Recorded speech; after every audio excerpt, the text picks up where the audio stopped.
is not pruning the watermelon plant. And if you don't prune your watermelon plant, it's just like a tomato, it's just like a cucumber plant. It will grow more leaves, it will grow more side extension, it grows what you call the suckers, the runners, whatever you want to call it. It's the same thing.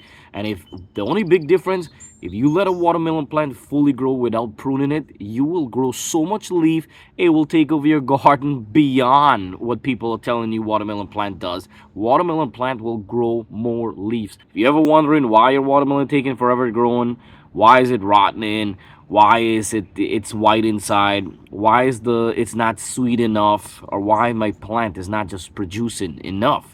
So in this video, stick around at the end. I'm going to tell you exactly how I grow my watermelon. But I'm going to tell you something right now. Prune your watermelon plant by removing some of the leaves and removing some of the side shoots. See, I got that growing. Always put something on the bottom. Don't let your watermelon rest on the dirt. You'll get that yellow spot way too fast and you think it's ready to harvest. Don't always believe the yellow spot. I'm going to let you guys know later on. When it comes down to harvest time, how to harvest your watermelon. That's a Jubilee watermelon. See that? Look how beautiful that is. This is one of my watermelon plant. It's about at least 5 feet going, and you could see right here I remove about at least 5 leaves. I remove the side shoot so the energy is not going left right, the energy is flowing straight. And see, I got a mill in there. This is so much airflow. I could water perfect, and no leaves is touching from this plant to the soil. No less disease. So that's the plant is running, right? I'm gonna show you what it's called, the side shoots right now. All right, so this is my main stem running right here. This is your leaf, and you see this one right here. Look at this one right here. It's running. It's about at least 4 feet going. That's what you call the side shoot. This is what you call the sucker. You could always remove it. It's just, see that? It's just like your cucumber or your tomatoes. Between the main stem and the leaf, there's a side shoot.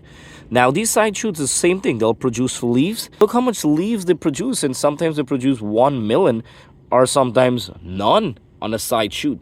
So you have to remove at least halfway of the plant. Let's say your watermelon plant is about 8 feet. I recommend to remove at least 3 to 4 feet from the side shoots. Get rid of some of them. Unless if you have like big space and you have a long garden season, then you could afford to like just remove 2 at least, and then you have a lot more, you know, get more production. Beautiful morning time. We got the bees. See that? The bees love in GreenTGarden right now. So I got some melon there. Listen, I missed 2-3 days with the watermelon plant, and I gotta tell you, look, I got another one over there. Look, I could see somewhere there, a lot of watermelon plants. As soon as you see a melon growing, you want to make sure you add fertilizer. Add fertilizer every 2 weeks, as soon, even before the melon is growing. But as soon as you see it, that's when the plant's going to use a lot of energy to grow the watermelon. The watermelon grow big, and the reason sometimes why your watermelon is sour is because you don't have enough nutrients to make that watermelon delicious. So you can understand, you got to keep your plant very rich in nutrition. Add calcium as an extra to help the watermelon outside layer, to secure it so it doesn't get that rotten on the bottom or the side or any problem. Add nitrogen. Nitrogen is a big plus to watermelon plant. What I do to increase my nitrogen, I use used coffee ground. You guys could use fresh grass clipping. Fresh grass clipping, make sure you don't have any chemical in your grass. That will help and boost the nitrogen in watermelon. But used coffee ground is always good. Even if you add a regular all-purpose fertilizer, I still recommend after you apply your fertilizer, say wait another at least another 5 days, 4 or 5 days, and then apply your calcium and your nitrogen, because that will boost your watermelon plant. So that's what I've been doing so far, and you can see my watermelon plant are growing, and they're growing really fast. So that's all you need to do.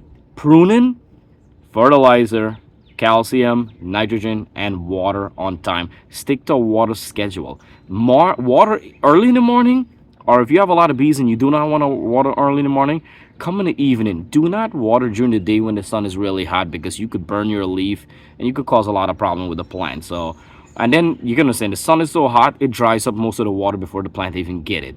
So water in the evening time. All right, so thank you so much for watching GreenTGarden. If you like this video, please give me a thumbs up and also subscribe by clicking the red subscribe button. 100% free, and every time I upload a video, you guys will get it right away. Also by clicking the bell icon. And I appreciate if you guys could share my videos to others to help others. I would love for my videos to help people. It's free and it does not cost anything. And to everybody who's been watching GreenTGarden, thank you so much, and I really appreciate everybody likes, comment, and everything. Have a wonderful week.